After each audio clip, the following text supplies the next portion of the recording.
Hey, I had to make another attempt at doing this again. This is Chronicle number 2 on being a disabled mom, a parent of a disabled child, I'm sorry. And it was some questions that was left in my inbox, more or less, that I wanted to talk about social life. How do you have your children interact with other people? What do you do when you have family members who don't understand? And it was a couple of things as far as dealing with teenagers. Now, my daughter just turned 13, so I would have to say that it's different. She's not like fighting me or anything like that.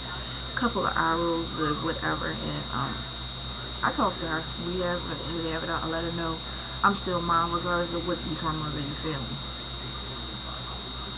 Um, I know there's some parents out here who still bathe their kids. Like you get some people who get mad because their kids' shoes aren't tied right at like 6 or 7. But when you have a 12 or a 13-year-old and you're still like bathing them completely because they don't have the concept of hygiene on a level. Like my daughter, she could brush her teeth really well, but sometimes we missing the knitting spots. And I have to go over that before we leave the house because after all, she's a teenage girl.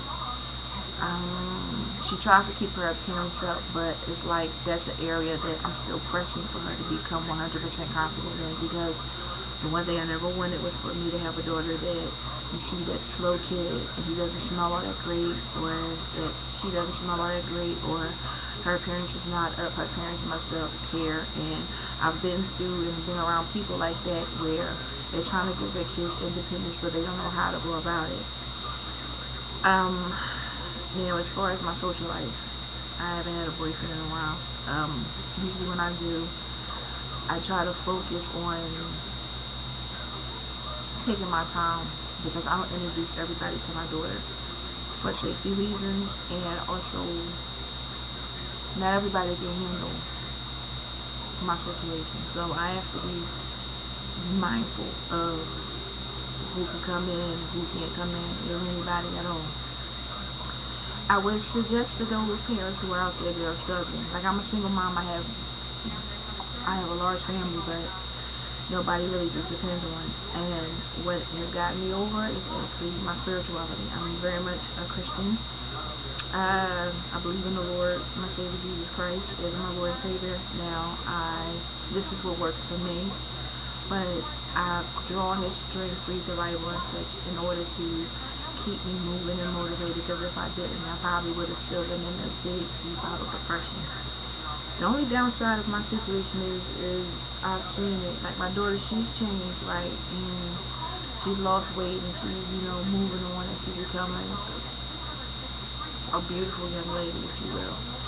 Me, because I was used to being so active and running around and doing all this stuff, I've become sedentary and plump, and I've gained a lot of weight. And one of my next journeys I plan on taking is a fitness journey, because I feel like I need to lose 50 pounds.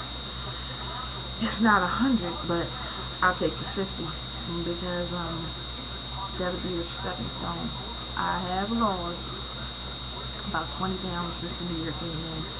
So if I could lose another 30, I'd be moving and grooving.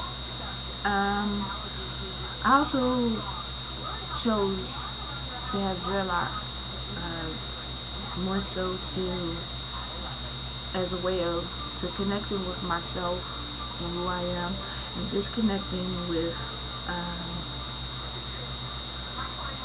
standards that aren't real to me, or standards that really don't appeal to me. As being a black woman, I don't feel like you have to be the perfect epitome of beauty, having straight hair. So this is another thing that I take on is my locks. I love to read. I love to learn about art. I'm currently writing my first book. I'm so close to the end, but I've become slacking lazy. But I have to get up and do something. I'm too close to the end to just let it sit there. But I've accomplished things in my life, but also I have to push a lot of things away in order for me to maintain my daughter and to get her into 100% complete independence. If not, if I could just get 75, I would be okay, and we'll just do a little bit out. As far as when her teen years going into adulthood.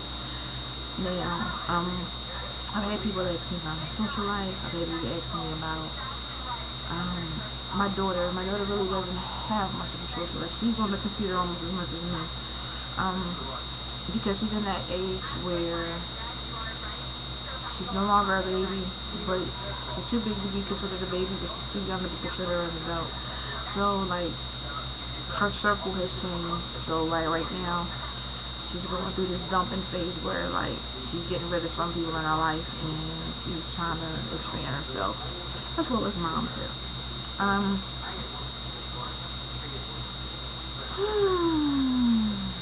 Also, I'm trying to think why I remember everything.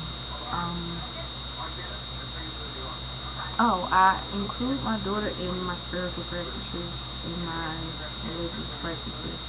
Every night, my daughter picks out books of the Bible, and she reads at least anywhere from the minimum of 4 verses to almost a complete chapter. And this helps us strengthen our bond as a Christian family, as well as helps strengthen her when she's going around and out and when she's not around me. I feel like her spiritual as well as her mental and physical development is just as equally as important, and it will help you out. You might not think that they get it, but they really do. Children that are mentally handicapped or autistic, and even those who are just physically handicapped, they need a place to draw strength from when mom and dad aren't around. And that's the God honest truth. If I had to do it over again, I'm not going to lie to you and say I probably would have waited until I was older to become a parent, because I became a mom at 17, and I was a teen parent finding out what about autism. And back in the 90s, they don't have as much as they do in the millennium. But at the same token, they still don't have no further advances. If you're not rich or live in a certain classic neighborhood, you don't get as many sources of resources, because in the urban communities, everything is so stretched and overdrawn. And this is before the recession even came in. So you have to make do what you have to make do with, because see, the problem is with our government, it really doesn't represent us. It was just a poll that was just done on my local news station here in Philadelphia. They were talking about that our government has too many white and middle-aged males in it, and it doesn't reflect what the diversity of what the United States is. That's nothing new. That's just, to be honest with you, that is nothing new. That's something that's been going on. You get so many people that think that they know what we need. And I often question whether this is really a democracy, whether we really live in it or not, because everybody claims that they're out for the good of us, but when we tell them what we need, nobody's listening. And that goes for my daughter as well. I have to be her advocate. And it's hard for you to talk to people and you tell them what your daughter needs, and they filter it out to be something else. It's very frustrating, time-consuming, and tedious. I've gone to many people about, getting more for her, getting things done, and I just have to be left on my own to do things myself. For those who wonder where her father is or am I alone, her father left when she was 3 months old, and when she found out there were some differences going on with her, he totally completely backed out. Wherever he is where he is. I'm not arguing about it. I refuse to talk bad about him because of the simple fact he made the choice not to be her father. It was my choice to keep her and my choice to take care of her. So that's where I'm at with that. And if he ever watches this, good luck to you. Hope your life is a lot better than what last time I heard what was going on. I wish you well. Because the last thing I am is a baby mama who is full of drama. I don't like, I chased him with the child support and everything, but the system can't make them be a man. A woman can't make a man be a man. Life has to make a man be a man. So, with that says that, I just stopped trying. I just do the best with what I have, and God blesses me with. I'm sorry, I got so sidetracked. But I just wanted to talk more about, the social side of things, the hardships of my current situation, because I know there's other people that are out here that do have this. It's not just me. So I wanted to offer a bit of support and a bit of like courage to, if y'all could pull it off for me and like just put it in your lives, like bam, bam, bam, bam, bam. Y'all could, because it's a hard job, but you love your children. You're gonna do whatever you can for them. And what I tell my daughter every day is that you are great. You are wonderful. You can do all things through God's will. And that's what I wanted to tell all the parents who are in this situation like me. You are great. You are wonderful. You can do everything with God's will and through God's will. Don't let your situation tear you apart. Don't let what's going on with your kid cause you to have a divorce or your family to separate. Pray more, argue less. It worked for me as far as me keeping my sanity. I was too much of a kid to realize that how much prayer helps out in a situation like mine. Yeah, that's about as far as with the Chronicle is concerned. I wanted to get some feedback as well. I also wanted to tell people what I was doing. It took me a while to come back because I was going to do it every Monday.